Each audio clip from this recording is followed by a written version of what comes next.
guys, what's up? So this is going to be my second video, and I actually plan on making a video about the whole religion thing or whatever, because I heard that drives a bunch of controversy and it's a way to get a bunch of subscribers and attention. But I went ahead and filmed one of those, and then it didn't work because it was too long, and I found out you can only upload videos for a variation of 10 minutes. I don't know, it was fucking annoying. But anyways, so until I figure out how I'm going to make all of that speech and everything I think shorter, I decided to go on a virtual quest to find Legend of the Seeker fans. Wow, that sounds really lame when you say it out loud.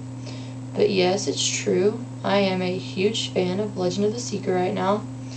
For those of you that don't know what Legend of the Seeker is, it's a television series. I have my first season DVD right here.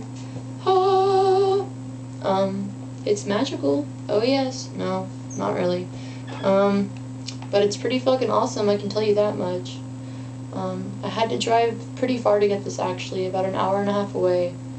Apparently you can only buy it online. I don't know, I bought mine at Movie Trading Company.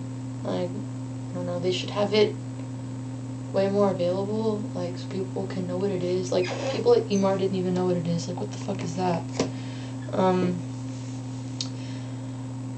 I don't know, so I guess I should tell you a little bit about where the series came from, and then I guess I'll give you the synopsis on the whole show and my quest for finding fans to join me in my love for it. So the show itself is called Legend of the Seeker, but it's actually based off of a book series written by Terry Goodkind.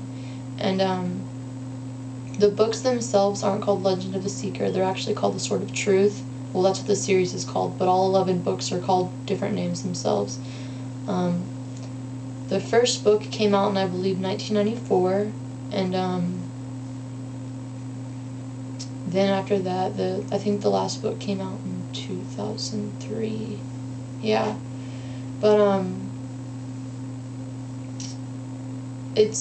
it's really interesting the way, I mean, all authors put their opinions and experiences from life, even if it's fiction, they put all of their opinions and experiences in their characters, you know, that's how they get their influences from and everything. That's where they get their influences and everything from. But I don't know if it's because I mean, I can only infer that I have the same beliefs and opinions that Terry Goodkind does. But I just think it's so beautiful the way he makes things so simple, like he makes them so simple, like things that normal people would think are so complicated, and then he obviously, I don't know, I mean, he obviously isn't too fond of religion or government and things like that, I don't know, and there's obviously a love story in it, and I mean, it's not all a love story at all. I mean, that's part of it, but no, that's not all of it. It's not like Twilight or anything, fuck that. And it's really good. I don't know, I've read all the Harry Potter books, and I like all kinds of stuff like that, and I read all kinds of books, and I've read other, fiction series and everything, and I've only read the first 2 books of these, and the first one's called The Wizard's First Rule, and the second one's called The Stone of Tears, and so far I like these books better than the Harry Potter books themselves. Like, I don't know if it's because I read the Harry Potter books when I was a kid, and those books are based for kids, and they're written on a child's level. I don't know, and these are adult fiction. I don't know, but I just think it's so much more interesting. But anyway, so that's just pretty much where the series derived from. And then the show itself, it doesn't really, I mean, it goes off the books. The whole first season covers the first and half of the second book. But, or the whole first season covers first and half of the second book. But it doesn't go to it by heart, it just goes along with some of it. You know, a few people that they meet, and the basic key elements of things that they do, and the things that they need to find, and shit that they lose on their journey and all kinds of fucked up things that happen to them and people that die and, you know, if they get sick or if they get hurt, I don't know, all kinds of weird shit. I don't know, it's weird. But anyways, the stars of the show, the guy that plays the Seeker is Craig Horner, but his character is Richard Cypher. The guy that plays the Wizard is Bruce Spence. His character is Zedekiah Zulzerander. And then the woman that plays Kaylin Emnell, she's the Mother Confessor, it's Bridget Regan. And I don't know how famous Craig Horner is, which is the guy that plays the Seeker, because he's from Australia, so I don't know how famous he is in America. But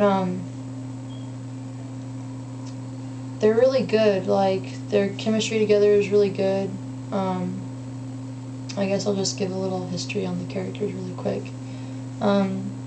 The Seeker, no one's gonna know what that means. It just means that, like I said, the books are called the Sword of Truth. The Seeker, everyone calls him, it's kind of like Harry Potter in a way. Like, everyone, you know, in Harry Potter books and movies, everyone hears of Harry Potter. It's kind of like him, like everyone hears of him. Oh, you're the Seeker of Truth. It's like that. It's like everyone hears of him or whatever. And it's like, it starts out like that too, like he didn't know he was anyone. He just ends up finding out. But anyways, he just has this destiny that says, that the Book of Counted Shadows says to defeat this prophecy, to defeat Dark and Rahl. And then he can only have the help of the Mother Confessor or whatever. And then that's the lady, Kaylin Emnell. And the Mother Confessor is, everyone considers her like a witch, but she's not. She used her power for good. And the power to confess people is pretty much like when she touches them, she like destroys their soul and they like become her slave. I don't know, it probably sounds really fucking stupid coming from my mouth, but it's really cool. And then the Wizard, you know, he's just a wizard, he does all kinds of cool shit, but his main power is like Wizard's fire. You can just like shoot fire out of his hands. I don't know, but he can do all this weird shit, of course. And then, of course, they fight all these bad people and see all kinds of weird animals and fucked up shit. I don't know, it's in a made-up world. Like I said, it's fiction, so the time, I don't even know, it doesn't even say what time they're in, everything's made up.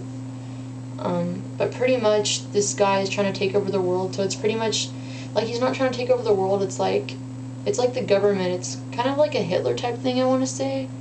It's like he's trying to exterminate all these people and just like killing people and like taking out everyone, and I don't know, it's really weird. So I don't know if this is gonna help me get people to watch it. Like, I probably didn't do a very good job explaining it and justifying it with my words, but you should totally look it up. Like, if you like any type of fantasy things, you will definitely like this show. Because I've always been a huge fan of Harry Potter and all kinds of weird shit like that, and Star Trek and Star Wars and fucking Lord of the Rings and all kinds of weird shit like that.